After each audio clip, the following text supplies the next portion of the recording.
last stop is learning consumer skills. We'll also go over the federal consumer protection laws and where to go for help when something goes wrong or if there's an unexpected financial crisis. First, let's look at tips on how to be a smart consumer and how to avoid some hazards of the commercial marketplace. This will give you more power to get what you want.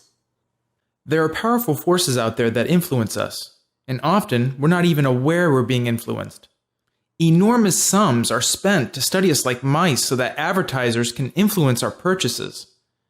Advertising and product placement can affect our buying choices unless we stay alert. Society plays a role too.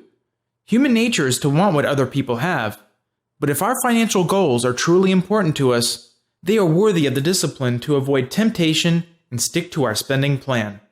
Of course, we have to put needs before wants, but where do our personal financial goals come in?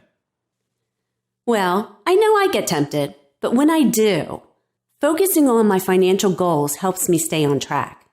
People are happiest when they choose what they want most. That means exercising discipline over temptation. We all have different goals, but staying focused on our goals can make resisting temptations a choice, an empowering thing rather than a denial. So with your goals in mind, let's look at some of the strategies to help resist temptations that knock us off track. One strategy is to delay purchases to give ourselves a cooling off period.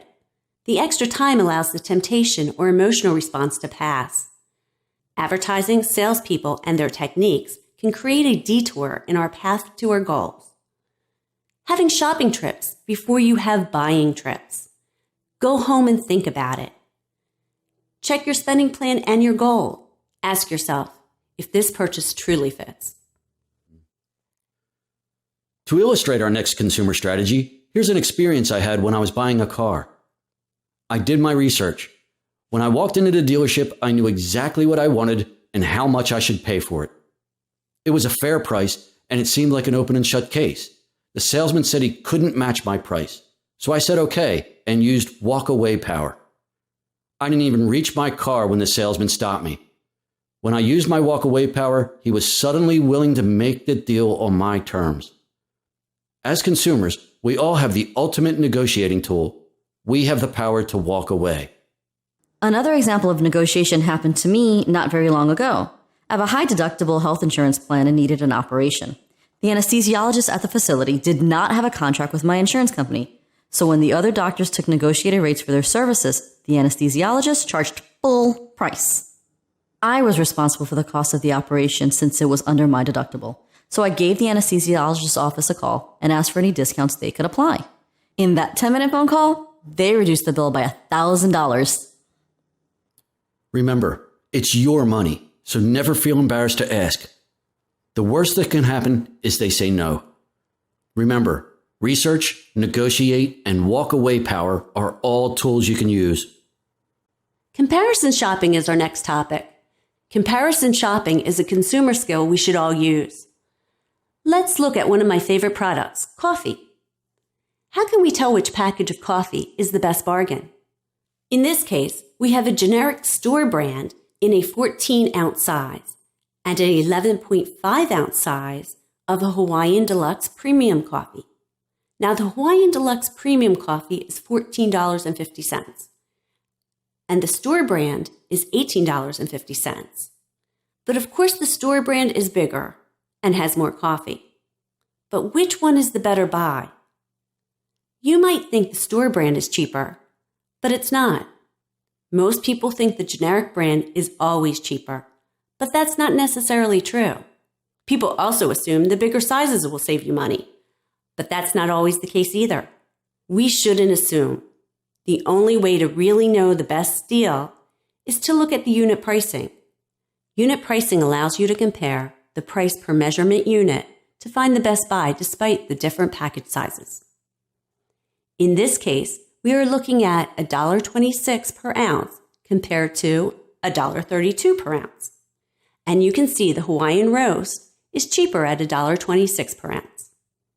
Always look closely and make sure that the unit the store is using is identical. For instance, in this case, we are looking at the price of an ounce. Unit pricing has been around since the 1970s, but only 19 states require some level of regulation on unit pricing. If you want more information regarding your state's requirements or lack of, visit the National Institute of Standards and Technology. It's an agency of the U.S. Department of Commerce. Lack of regulation does not mean that you will not find unit pricing in your store, but it does mean that you should look carefully at the unit pricing label. If the units are not identical or the label is confusing, do the math. Divide the price by the number of ounces or another measurement that makes sense and compare the figures. Of course, a coupon or sale may make the item less expensive. Again, you may have to do the math or get a free app to do the math for you. Is there an app for that? I think there is. Americans spend millions of dollars every day on everything from buying gum to houses. We buy things every day, 24 hours a day, and sometimes things go wrong. When they do, it's helpful to know the federal laws and agencies that were created to help protect consumers. The federal laws that were enacted are referred to as the Consumer Protection Laws or Acts. We'll go over these in a minute. But first, I would like to mention the Consumer Financial Protection Bureau and how this agency is front and center when it comes to consumer protections. In response to financial instability and the mortgage crisis, the Dodd-Frank Wall Street Reform and Consumer Protection Act was passed in 2010.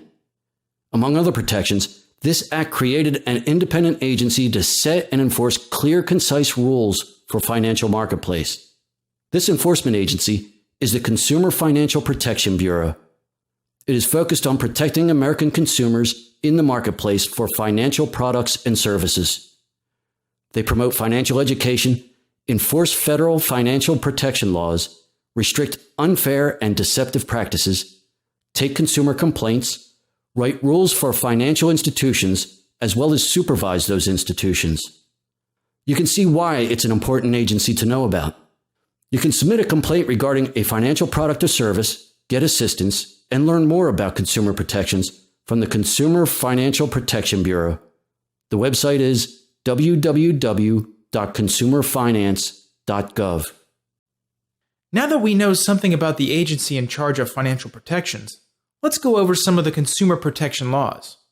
We have summarized the protection acts here, but for more information, go to the Consumer Financial Protection Bureau, www.consumerfinance.gov/learn more, and the Federal Trade Commission's website, www.consumer.ftc.gov.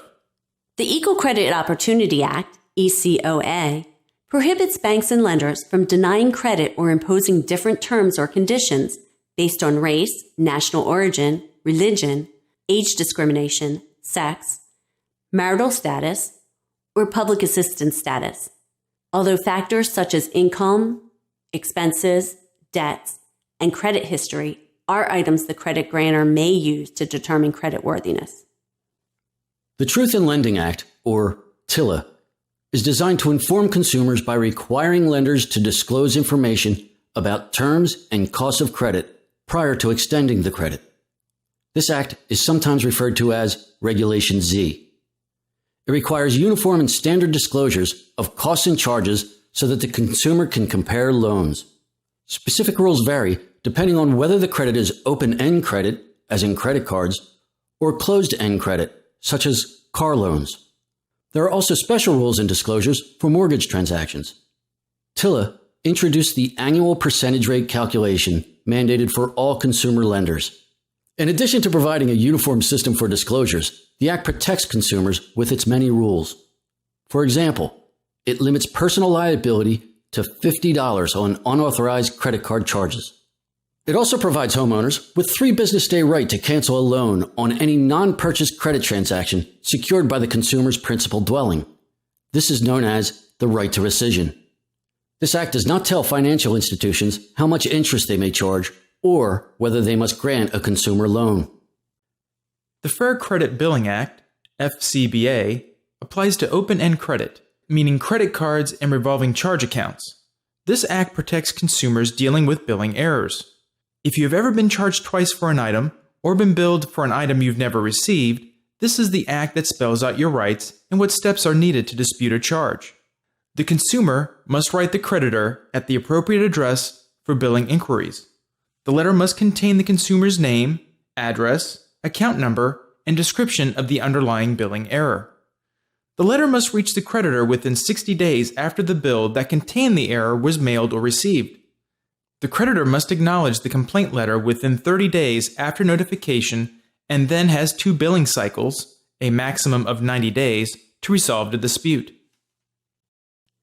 The Fair Debt Collection Practices Act, FDCPA, prohibits debt collectors from using abusive, unfair, or deceptive practices when collecting a debt.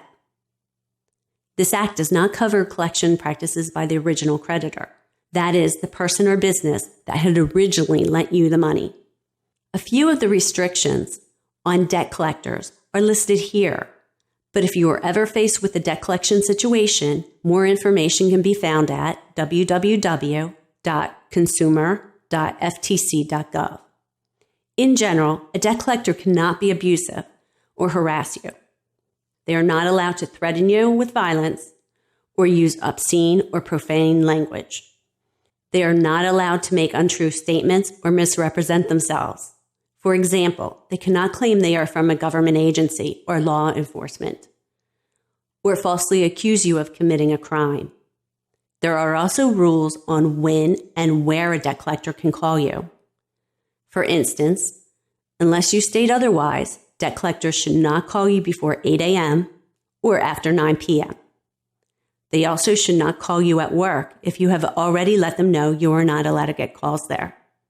This act also outlines the options of writing a letter to a debt collector to stop contacting you, although such a letter does not resolve the debt. The Fair Credit Reporting Act, FCRA, governs how the credit reporting agencies, known as the CRAs, and creditors that report to them handle your credit information. It requires these agencies to make sure your information is fair and accurate, and your privacy is protected. This act protects consumers' rights to have access to credit reporting information and correct any inaccuracies. Some of the other protections offered by this act are as follows. You must be told if information in your file has been used against you. You have the right to ask for a credit score, although you may have to pay for it. CRAs must correct and delete inaccurate, incomplete, or unverifiable information, usually within 30 days. If the disputed information is verified as accurate, the CRAs can once again put that information back into your credit report. CRAs cannot report outdated negative information. Most negative information becomes outdated after 7 years. Bankruptcy information can be reported on your credit report for 10 years. Access to your file is limited. Also, identity theft victims and active duty military have additional rights. The Credit Card Accountability, Responsibility, and Disclosure Act, Credit Card Act, was discussed earlier and in more detail. But if you recall, this act has many protections regarding credit cards. The act promotes transparency by improving disclosures and stating clearly the rates, fees, and calculations for payments on credit cards. The act also protects consumers from unfair practices related to credit cards. For more information on these laws, go to www.consumerfinance.gov/learn more or www.consumer.ftc.gov. The last protection act we will discuss is the Fair Housing Act. It generally protects people from discrimination based on race, national origin, religion, sex, disability, or family status when they are renting, buying, or securing financing for housing. In addition to protecting people from discrimination when renting or buying of housing, this act also gives additional protections for anyone who has a disability. To read a full list of protections, go to www.hud.gov. If you believe your rights have been violated, the U.S. Department of Housing and Urban Development offers help. Go to www.hud.gov and search for Housing Discrimination Complaint, or call the Housing Discrimination Hotline at 800-669-9777.